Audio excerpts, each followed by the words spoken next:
Mail and female ಪುರುಷ ಮತ್ತು ಮಹಿಳಾ ಅಭ್ಯರ್ಥಿಗಳು ಅರ್ಜಿಗಳನ್ನು ಸಲ್ಲಿಸಬಹುದು. ಕರ್ನಾಟಕದ ಎಲ್ಲ ಜಿಲ್ಲೆಯಿಂದ ಎಲ್ಲ ಅಭ್ಯರ್ಥಿಗಳು ಕೂಡ ಅರ್ಜಿಗಳನ್ನು ಸಲ್ಲಿಸಬಹುದಾಗಿರುತ್ತೆ. Multitasking staff, lower division clerk, upper division clerk ಮತ್ತು ಫ್ರೆಂಡ್ಸ್ ಕ್ಯಾಶಿಯರ್ ಅಸಿಸ್ಟೆಂಟ್ ಹಾಗೂ ಕ್ಲರ್ಕ್ ಉದ್ಯೋಗಗಳಿಗೆ ನೇಮಕಾತಿ ಹೊಸ ಅಧಿಸೂಚನೆ ಆಗಿರುತ್ತೆ. Both male and female. ನೋಡಿ, ಕರ್ನಾಟಕದ ಯಾವುದೇ ಜಿಲ್ಲೆಯಿಂದ ಕೂಡ ನೀವು ಕೂಡ ಅರ್ಜಿಗಳನ್ನು ಸಲ್ಲಿಸಬಹುದಾಗಿರುತ್ತೆ. SSLC, PUC, degree, diploma, ITI ಆದಂಥ ಅಭ್ಯರ್ಥಿಗಳು ಕೂಡ ಅರ್ಜಿಗಳನ್ನು ಸಲ್ಲಿಸಬಹುದು. ಯಾವ ರೀತಿಯಾಗಿ ಅರ್ಜಿಗಳನ್ನು ಸಲ್ಲಿಸಬೇಕಾಗುತ್ತೆ, ಏಜ್ ಕ್ರೈಟೇರಿಯಾ, ಸಂಬಳ ಇಂಥಾದ ಅಂದರೆ ಮುಂತಾದಂತಹ ವಿಷಯಗಳನ್ನು ಸಂಪೂರ್ಣವಾಗಿ ತಿಳಿಸ್ಕೊಡ್ತೀನಿ. ವಿಡಿಯೋನ ಕೊನೆವರೆಗೆ ಮಾತ್ರ ನೋಡಿದ್ರೆ ಯಾವ ರೀತಿಯಾಗಿ ಅಪ್ಲೈ ಮಾಡಬೇಕು ಅನ್ನುವಂಥ ಮಾಹಿತಿ ಕೂಡ ನಿಮಗೆ ತಿಳಿಯುತ್ತೆ. ವಿಡಿಯೋನ ಕೊನೆವರೆಗೆ ನೋಡಿ. ಫ್ರೆಂಡ್ಸ್, ಇಲ್ಲಿ ಕಾಣಿಸ್ತಾ ಇದೆ ನೋಡಿ, ಒಟ್ಟು ಟೋಟಲ್ ಆಗಿ 17,000ಕ್ಕೂ ಅಧಿಕ ಉದ್ಯೋಗಗಳಿಗೆ, ಬೃಹತ್ ಉದ್ಯೋಗಗಳಿಗೆ ನೇಮಕಾತಿ ನಡೀತಾ ಇದೆ ನೋಡಿ. ಇನ್ನು ಫ್ರೆಂಡ್ಸ್, ಬಹುಕಾರ್ಯ ಸಿಬ್ಬಂದಿ 3,341 ಹುದ್ದೆಗಳಿದ್ದಾವೆ. ಕೆಳ ವಿಭಾಗದ ಗುಮಾಸ್ತ 1,923 ಹುದ್ದೆಗಳು. ಇನ್ನು ಅಪ್ಪರ್ ಡಿವಿಷನ್ ಕ್ಲರ್ಕ್ ಮತ್ತು ಅಪ್ಪರ್ ಡಿವಿಷನ್ ಕ್ಲರ್ಕ್ ಕ್ಯಾಶಿಯರ್ 6,435 ಹುದ್ದೆಗಳು. ಇನ್ನು ಮುಖ್ಯ ಗುಮಾಸ್ತ ಸಹಾಯಕ 3,415 ಹುದ್ದೆಗಳು.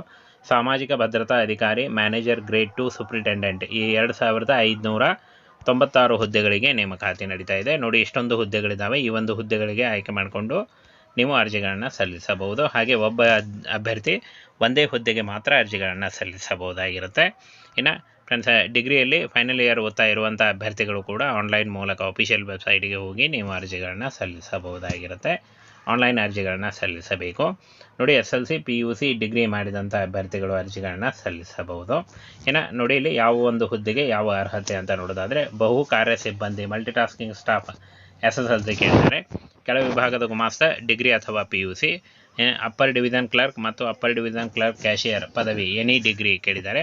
ಮುಖ್ಯ ಗುಮಾಸ್ತ ಸಹಾಯಕ ಡಿಗ್ರಿ ಹಾಗೂ ಸಾಮಾಜಿಕ ಭದ್ರತಾ ಅಧಿಕಾರಿ manager grade 2 superintendent any degree ನೋಡಿ. ಡಿಗ್ರಿ ಪದವಿ ಹಾಗೂ ನೀವು ಡಿಪ್ಲೊಮಾ ಮತ್ತು ITI ಮಾಡಿದ್ರೂ ಕೂಡ ನೀವು ಅರ್ಜಿಗಳನ್ನು ಸಲ್ಲಿಸಬಹುದಾಗಿರುತ್ತೆ. SSLC, PUC, ಡಿಗ್ರಿ, ಡಿಪ್ಲೊಮಾ ಮಾಡಿದ್ರೂ ನೀವು ಅರ್ಜಿಗಳನ್ನು ಸಲ್ಲಿಸಬಹುದು. ಹಾಗೇನ ಫ್ರೆಂಡ್ಸ್, ಯಾವ ಒಂದು ಹುದ್ದೆಗೆ ಎಷ್ಟು ಸಂಬಳ ಅಂತ ನೋಡೋದಾದರೆ, ಬಹುಕಾರ್ಯ ಸಿಬ್ಬಂದಿ 18,000ದಿಂದ 56,000. ಇನ್ನು ಕೆಳ ವಿಭಾಗದ ಗುಮಾಸ್ತ 19,000ದಿಂದ 63,000. ಇನ್ನು ಅಪ್ಪರ್ ಡಿವಿಷನ್ ಕ್ಲರ್ಕ್ ಕ್ಯಾಶಿಯರ್ 25,000ದಿಂದ 81,000. ಮುಖ್ಯ ಗುಮಾಸ್ತ ಸಹಾಯಕ 35,000ದಿಂದ 1,12,000. ಇನ್ನು ಸಾಮಾಜಿಕ ಭದ್ರತಾ ಅಧಿಕಾರಿ ಮ್ಯಾನೇಜರ್ ಗ್ರೇಡ್ 2 ಸೂಪ್ರಿಟೆಂಡೆಂಟ್ 44,000ದಿಂದ 1,42,000 ನೋಡಿ. ಇಷ್ಟೊಂದು ಒಂದು ಸಂಬಳ ಇರುತ್ತೆ. ಇದು ಜಾಸ್ತಿ ಕೂಡ ಆಗ್ತಾ ಹೋಗುತ್ತೆ. ಸಂಪೂರ್ಣವಾಗಿ ಕೇಂದ್ರ ಸರ್ಕಾರಿ ಉದ್ಯೋಗಗಳಾಗಿರ್ತವೆ. ಇದೊಂದು ಕರ್ನಾಟಕ ಸೇರಿ ಆಲ್ ಓವರ್ ಇಂಡಿಯಾದಲ್ಲಿ ಜಾಬ್ಸ್ ಇರುತ್ತೆ ನೋಡಿ. 17,000 ಹುದ್ದೆಗಳಿದ್ದಾವೆ. ಟೋಟಲ್ ಆಗಿ 17,000 ಹುದ್ದೆಗಳಿದ್ದಾವೆ. ಈ ಒಂದು 17,000 ಹುದ್ದೆಗಳು ಕರ್ನಾಟಕದಲ್ಲೂ ಕೂಡ ಇರುತ್ತೆ. ಕರ್ನಾಟಕ ಸೇರಿ ಆಲ್ ಓವರ್ ಇಂಡಿಯಾದಲ್ಲಿ ಜಾಬ್ಸ್ ಇರುತ್ತೆ. ಹಾಗೇನೆ ಫ್ರೆಂಡ್ಸ್, 18 ವರ್ಷದಿಂದ 30 ವರ್ಷದ ಒಳಗಿನವರು ಅರ್ಜಿಗಳನ್ನು ಸಲ್ಲಿಸಬಹುದಾಗಿರುತ್ತೆ. ಇನ್ನು ಬಹುಕಾರ್ಯ ಸಿಬ್ಬಂದಿ 18 ವರ್ಷದಿಂದ 25 ವರ್ಷಗಳು. ಕೆಳ ವಿಭಾಗದ ಗುಮಾಸ್ತ ಡಿಗ್ರಿ ಕೇಳಿದ್ದಾರೆ. ಹಾಗೇನೆ ಫ್ರೆಂಡ್ಸ್, ಇದಕ್ಕೂ ಕೂಡ 18ರಿಂದ 30 ವರ್ಷಗಳು. ಅಪ್ಪರ್ ಡಿವಿಷನ್ ಕ್ಲರ್ಕ್ 18ರಿಂದ 27 ವರ್ಷಗಳು. ಹಾಗೆ ಮುಖ್ಯ ಸಹಾಯಕ 18ರಿಂದ 30 ವರ್ಷ.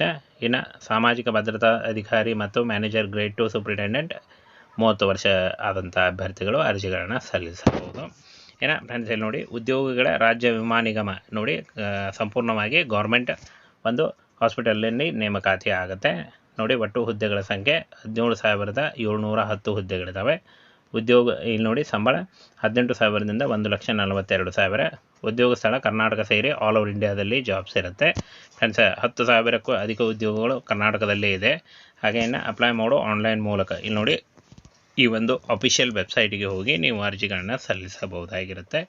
ಇನ್ನು ಯಾವುದೇ ರೀತಿಯ ಅರ್ಜಿ ಶುಲ್ಕ ಇರೋದಿಲ್ಲ. ಫ್ರೀಯಾಗಿ ನೀವು ಅರ್ಜಿಗಳನ್ನು ಸಲ್ಲಿಸಬಹುದು. ಹಾಗೆ ಆಯ್ಕೆ ಪ್ರಕ್ರಿಯೆ ನೋಡೋದಾದರೆ ಲಿಖಿತ ಪರೀಕ್ಷೆ ಮತ್ತು ಸಂದರ್ಶನದ ಮೂಲಕ ಆಯ್ಕೆಯನ್ನು ಮಾಡಿಕೊಳ್ಳಲಾಗುತ್ತೆ. ಇನ್ನು ಫ್ರೆಂಡ್ಸ್, ಪ್ರಮುಖ ದಿನಾಂಕಗಳನ್ನು ನೋಡೋದಾದರೆ ಒಂದು ಅರ್ಜಿ ಸಲ್ಲಿಕೆ ಶುರುವಾಗುತ್ತೆ ನೋಡಿ. ಆನ್ಲೈನ್ ಮೂಲಕ ಅಫಿಷಿಯಲ್ ವೆಬ್ಸೈಟಿಗೆ ಹೋಗಿ ನೀವು ಅರ್ಜಿಗಳನ್ನು ಸಲ್ಲಿಸಬಹುದಾಗಿರುತ್ತೆ. ಸಂಪೂರ್ಣವಾಗಿ ಕಾಯಂ ಉದ್ಯೋಗಗಳು ಹಾಗೆ ಸೆಂಟ್ರಲ್ ಗೌರ್ಮೆಂಟ್ ಉದ್ಯೋಗಗಳಾಗಿರ್ತವೆ.